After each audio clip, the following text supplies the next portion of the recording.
A polícia identificou 7 suspeitos de enviar ameaças ao goleiro Cássio do Corinthians.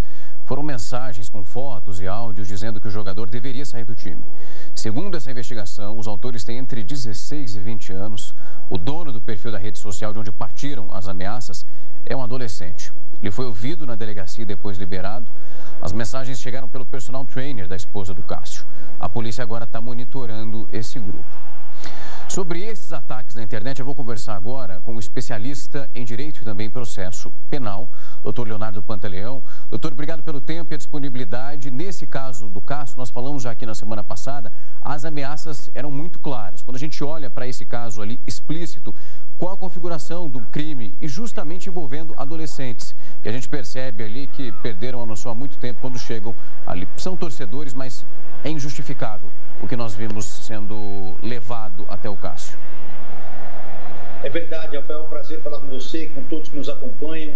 É um caso que demonstra, talvez mais do que uma prática delitiva, mais que uma prática criminosa, basicamente até a desesperança que a gente acaba tendo em parte da própria juventude, né? Porque sabemos que o futebol é algo apaixonante. Quando você fala de paixão, a razão normalmente fica de lado, mas não justifica em momento algum com que essa paixão transgrida os limites do razoável nesse excesso e ele passe a praticar um crime. Claro que, como você bem colocou, quando nós falamos de um adolescente de 16 anos, automaticamente eu não posso dizer que ele está praticando um crime, porque a maioridade penal no Brasil, sabemos, só a partir dos 18 anos. Mas ele pratica um ato infracional, que é uma conduta equiparada a um crime praticado por alguém menor de 18 anos. Então, na situação dele especificamente, ele responde agora com base numa legislação diferente do Código Penal. Ele responde com base no Estatuto da Criança e do Adolescente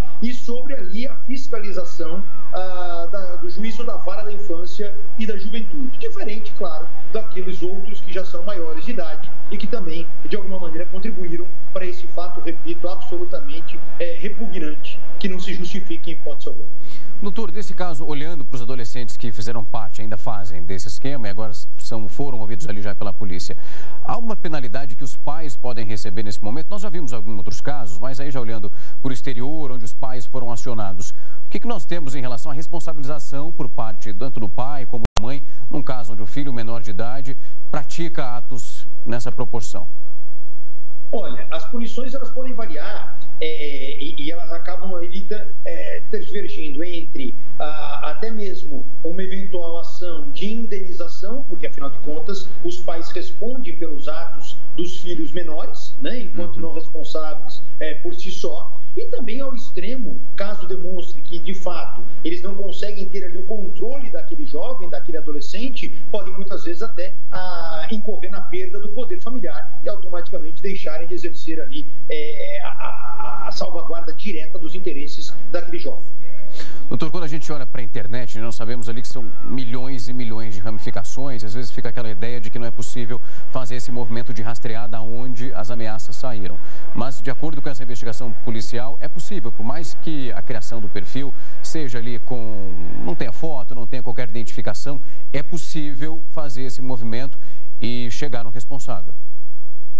Esse é o maior problema dos delitos praticados pela internet, porque, na verdade, aquele que assim atua, ele, acima de tudo, demonstra uma personalidade acovardada. Ele acaba sendo, ele se acovarda porque ele não consegue ter a coragem de se expor diretamente. Só que o maior legado que eu acho que esse assunto deixa é exatamente esse exemplo. Nós percebemos que em 24 horas a Polícia Civil identificou mais de uma pessoa responsável por esse tipo de comportamento. Então, que isso não se tenha mais em mente, que a prática de crimes pela internet é algo de difícil elucidação, de que a internet é uma terra sem lei. Ao contrário, hoje nós temos aí mecanismos extremamente eficazes e rápidos para identificar a prática de crimes através dessa ferramenta. Doutor, quando nós olhamos para uma pessoa pública, nós temos ali a dimensão que ela recebe diariamente milhares de mensagens. No caso do Cássio, é muito clássico, ele sofreu ameaças muito diretas. Mas como é possível, na visão do senhor como especialista nesse assunto, qual é o limite? É realmente do que nós estamos vendo no nível do Cássio, quando já ameaça a família, ou então, de fato, quando ali quem está do outro lado da tela é bem direto ameaçando a própria vida da pessoa? A ameaça, ela pode se caracterizar de inúmeras formas. Pode ser por palavra, por gesto, por escrito, seja como for. E não necessariamente ceifar a vida de alguém. Ela pode ser qualquer ameaça de você causar um mal injusto e grave a alguém. Não precisa chegar nesse limite de eventualmente matar alguém, né? Então, toda vez que o indivíduo se vale de algum tipo de instrumento, seja ele qual for, para intimidação de alguém, isso por si só já caracteriza o crime de ameaça. É um crime, infelizmente, Rafael, que na nossa legislação ele é considerado um crime de menor potencial ofensivo. Ou seja, é um crime, talvez, que o legislador precisasse repensar e aumentar a dosimetria da pena para que ele buscasse frear um pouco essa prática, porque, de fato, ela acontece muito porque as pessoas contam com essa pena muito baixa, contam com a possibilidade de, eventualmente, como